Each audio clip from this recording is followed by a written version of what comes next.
You can't become a good wife based on how your mother became a good wife. Situations have changed, expectations have changed.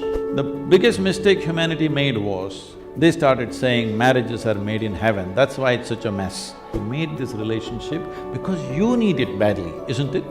If you understand and you're always grateful for this, you would handle it well.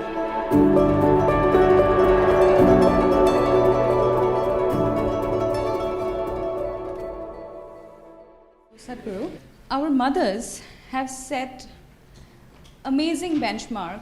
The moment you say mothers, Yeah. they're giving a sound ambience of babies crying. Oh, okay. Perfect. That's the halo effect, I think. Yeah, so they've set quite a big benchmark of being an ideal wife. However, I, or girls of my generation, feel that we cannot be as good as wife as my mother has been, or our mothers have been. So should I feel that I am falling short of in my personal life, or should I feel that I'm not giving enough justice to my marriage once I'm married? How should I feel about this? You know, our center in the United States is in Tennessee. Tennessee is a little one kind of state, okay. Mary Makowski, that's not Romanian, right? Okay.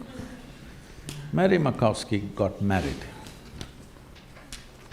And after their honeymoon, they came home and she threatened him that she's going to make a dinner all by herself. I'm sorry, she said she'll make dinner for the new husband.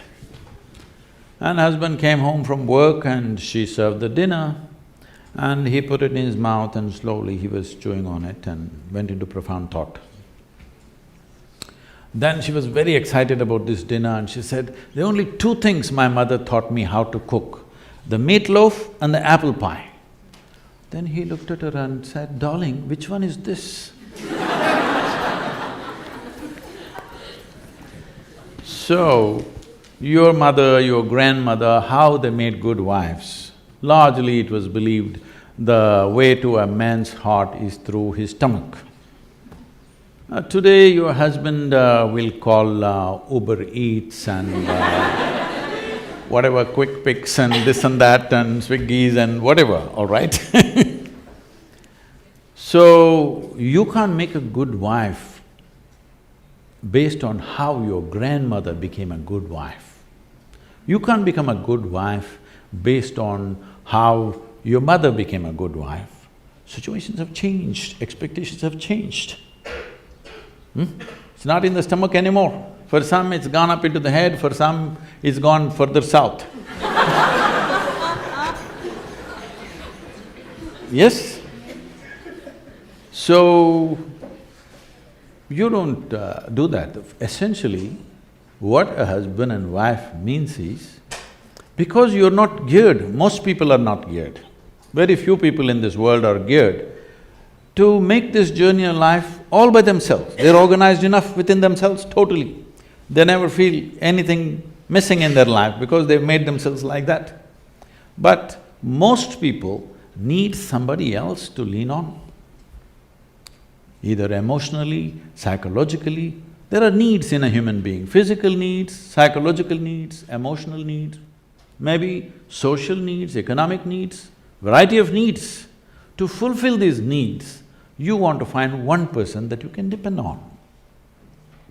Because it's very difficult even to find one person with whom you can share everything that you have, your body, mind, emotion and works.